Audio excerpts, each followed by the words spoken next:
everyone. Welcome back. We have a very different book today. It is a book intended for adult readers, and I'm not going to snark on it. This book is called Deep Past by Eugene Linden. It was originally published on May 14th, 2019, with the paperback edition dated as November 4th, 2021. As a disclaimer, I received a free copy of this book in exchange for a review. All opinions are my own. Your mileage may vary. I like to think of this book not as sci-fi, but as scientific fiction. It is very heavy on real science, as well as speculative science, much more in the vein of Jurassic Park than, say, Star Wars. Beyond that, I'm not really sure how to categorize this book, so I will just read the description from the back cover. A routine dig in Kazakhstan takes a radical turn for 32-year-old anthropologist Claire Noland when a stranger turns up at the site with a bizarre find from a remote section of the desolate Kazakh steppe. Her initial skepticism of this mysterious discovery gives way to a realization that the find will shake the very foundations of our understanding of evolution and intelligence. Corrupt politics of Kazakhstan force Claire to take reckless chances with the discovery.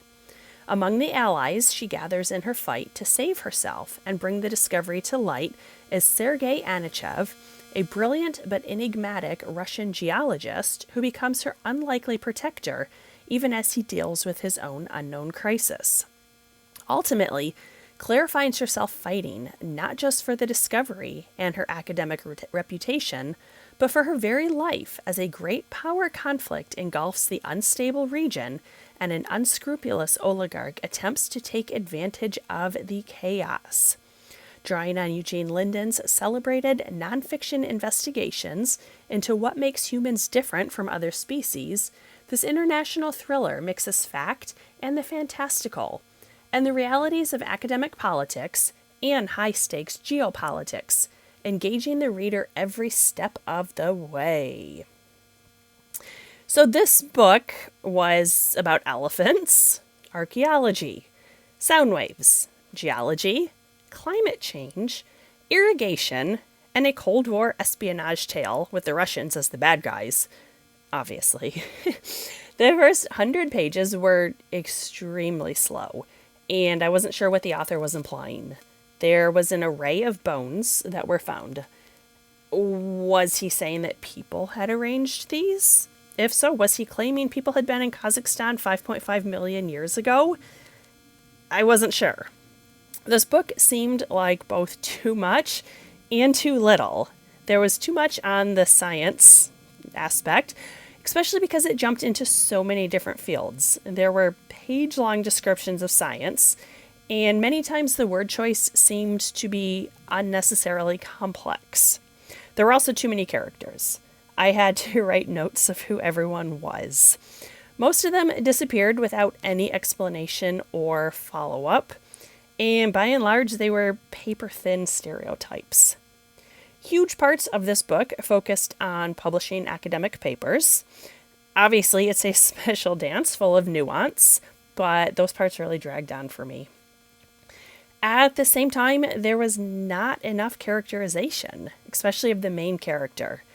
And I question why the author made the main character female, because she's not a great character, and she did many things that seemed more stereotypical than reality-based. For example, I have a number of pages that I want to read. This first one, this is just on 101, and this is just a personal gripe. She had maybe 45 minutes before Rob arrived to pick the three of them up. That just grates on my nerves. It should have been Rob arrived to pick up the three of them. So, grammar preference there. But later on page 101, she says, thinking about his intelligence and perceptiveness, she decided that he was one of those men who could read a woman's thoughts and anticipate what they wanted. That's not real. And that very much read more like it should have fit in like Sweet Valley High than a book that's about science. Going on, page 160, she tells us she is dressed in shorts and a t-shirt. 161, he saw her bathrobe. Okay, so that could have used a little editing. 162, but Sergey wasn't done. But then I wondered whether I am being a complete fool since we work together and have never even gone on a date. Claire felt tears of joy well up. Oh, Sergey, we can have that date right now. And again, I find myself slipping into the voice I use when I snark on Sweet Valley, because some of these word choices, these behaviors are not how 30-something-year-old women act. Later on, 180, what did they say? Part of it was the drought, but Fran also said that the Russian invasion of Ukraine had shut down a huge fertilizer factory. So this book was published in 2019, republished in 2021. The big Russian invasion of Ukraine was in February of 22. This could have been explained better, assuming that it was a previous invasion. And on 287. Kierbrock looked thoroughly uncomfortable. What was it with these women and all the hugging and crying? Yeah, they're humans. They have emotions. One other thing that seemed grossly out of character is Claire is the supervising academic at this dig, and she has one of her grad students named Katie. At one point, Katie goes to Claire's lodging, and they strip down to their undies, drink, and dance together.